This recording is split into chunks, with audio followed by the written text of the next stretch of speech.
Good morning, students. Today we go to first chapter of your analog electronics syllabus. The first chapter is the chapter of rectifiers.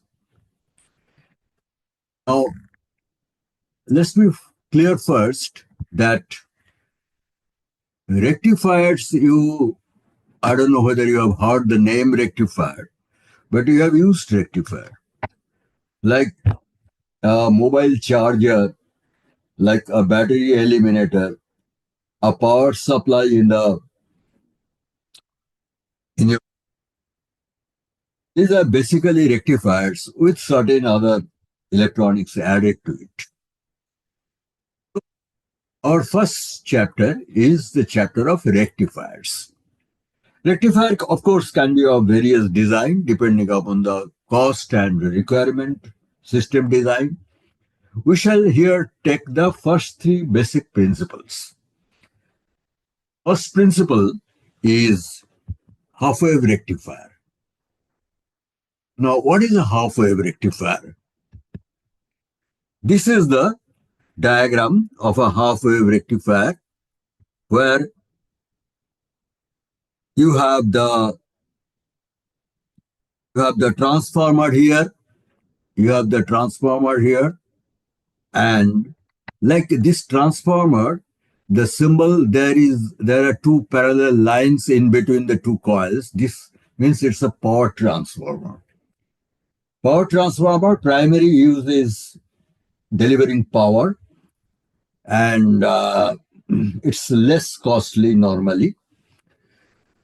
And when you are in third year or fourth year, you will also use signal transformers, where the signal transformers are a little bit more costly, and the transformation ratio is very accurate, output waveform is very accurate. This is a power transfer anyway, and there is a diode. And the transformer secondary is you design in such a way that you get the required peak value. Here, the peak value has been designated given of Vm sine omega t is the time domain characteristics of the curve. Vm is peak value. Now you will learn later on that how to decide Vm.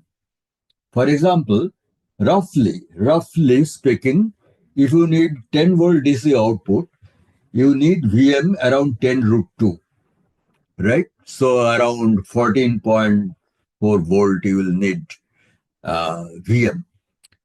And accordingly, you decide the turns ratio, and transformer primary can be anything, but mostly it is your domestic power supply 230 volt AC. And there is a diode.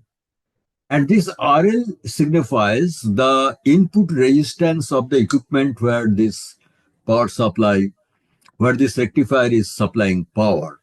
If it is a battery eliminator you will be connecting to maybe to a small radio, and then the resistance of the radio will be the RL.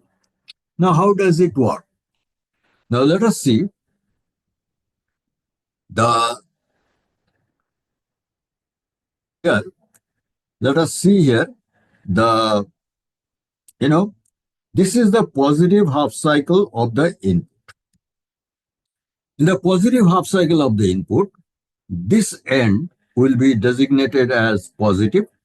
Other end is negative, but it is grounded, so it is 0. So obviously, current will start flowing in this direction, and it will flow through the diode because it is forward biased then, and then it will flow through this resistance, and then current will come back to the circuit common. Now, as the input voltage goes up and down in a sine curve, the current also will go up and down in a sine curve. And this current multiplied by this resistance will be the voltage output here.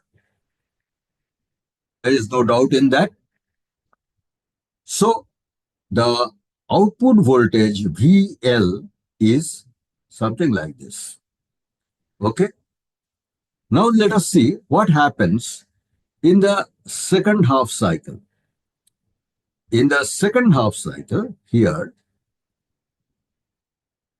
when the this end becomes actually the negative, this end becomes negative, and the positive side is common, but the current cannot flow through this diode then because diode is reverse biased. Since no current flows through this resistance, so the voltage here also will be zero. So during the second half, the voltage here is zero. Fine. Once again, when it comes to the positive cycle of the input, there will be the DC output here. So what do you find? That every positive half cycle of the input, there is a output. Fine. Now this is how it works. Then see here, the output voltage, you can see here, the output voltage, VL has a positive average value because it is always positive. It may be a varying positive value, but it is always positive. So it will have a positive average value. But since it is not a constant positive, so it will have lot of varying components. So the output will have a steady positive value in addition to a varying component, which we normally call AC component. Although that is not a sinusoidal component, but we call it AC component. So now this AC component which is present here is very harmful to the equipment where you have connected this rectifier. Later on in our second or third lesson, we shall see how do we remove this AC component. Fine. This is basically half-wave rectifier. Then you come to full-wave rectifier. Full-wave rectifier. This is a full-wave rectifier, and once again, here,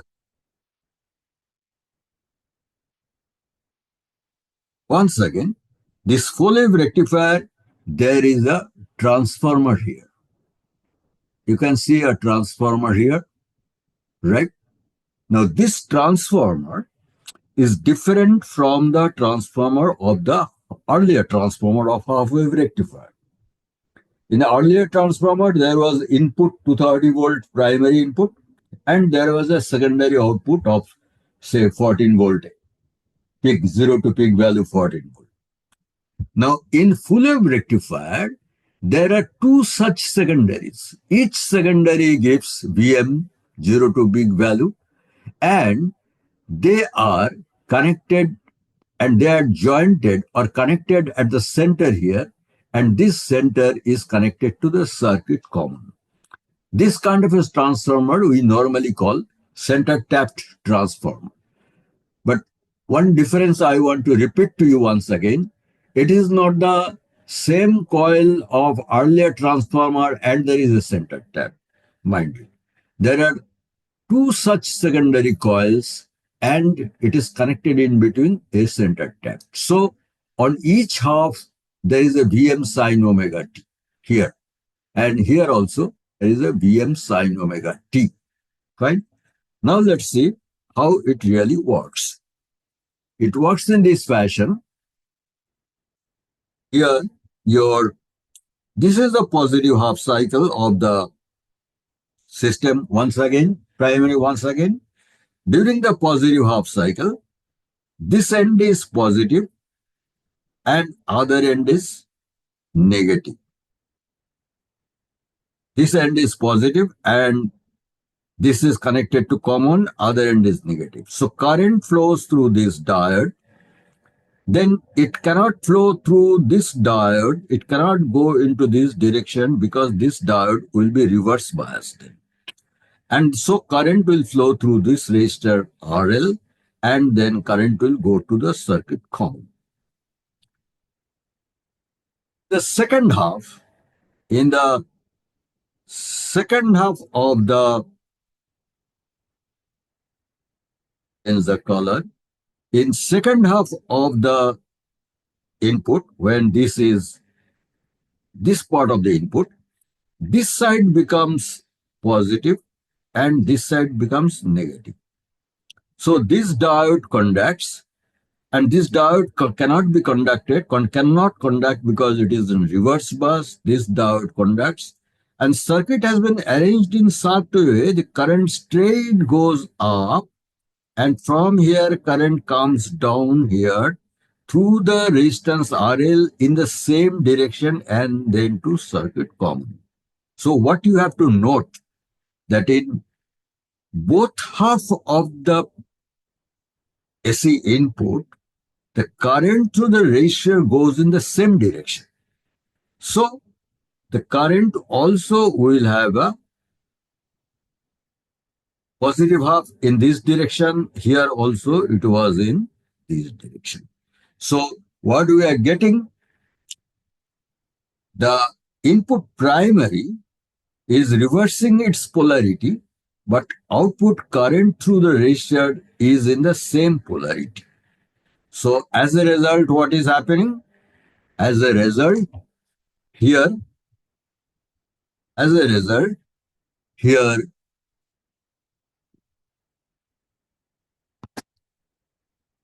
as a result, here, the what we are getting here, the secondary has two windings. This has been made cautious of. The secondary has two windings with a center tap which is connected to the common. AC voltage in each part of the secondary is Vm sin omega t. That is to be remembered. So, each part of the secondary winding is equivalent to the secondary winding of the half-wave rectifier. And as a result, what happens? Both half cycles of the input appears as positive half cycles at the output. This is full wave rectifier. So I think we have understood the difference between half wave rectifier and full wave rectifier. In half wave rectifier, output current flows only during the positive half of the input, and in the full wave rectifier, output current flows in both positive and negative halves of the input. Obviously, you have already guessed the amount of average DC voltage in your full wave rectifier will be almost double than that of a half wave rectifier. We have a third basic option. We have a third basic option, and that is in the bridge rectifier. Note one thing: the transformer is once again back to the same half wave rectifier type. So it is once again the same low cost transformer. The output of the transformer is Vm sin omega t. But at the cost of, here we need 4 diodes. In the half wave we needed 1 diode, here we need 2 diodes, here we need 4 diodes. But the cost of the 4 diode in present days market is not very much, because a single semiconductor device of 4 diodes in a bridge rectifier configuration is available in the market and is not at all very costly. Now, how does this bridge rectifier works? Right? We shall see here a bridge rectifier. Here, the bridge rectifier in positive half, this is positive and this is negative. And what happens? Current starts from here, it goes here, and it goes up through this diode because this diode is forward biased. Then current arrives here. Can the current go through this diode D2? No. it is reverse direction. So current flows in this direction, RL. Current comes here and current comes here. Then there are two diodes in the same direction. Which way will the current go? Current will obviously go through diode D4 because that takes the current to the negative potential. So current will go in this direction and go back to the coil. Circuit has to be completed. Current cannot go through this line. Current cannot go through this line because then it would go to the same potential, which is not possible, right? So during the positive half, we get a positive half cycle at the output. Now let's see what happens during the negative half. During the negative half, this side is positive and this side is negative. So current then starts flowing in this direction. At this juncture, current cannot flow through this diode D4 because it is reverse biased. Current will go in this direction.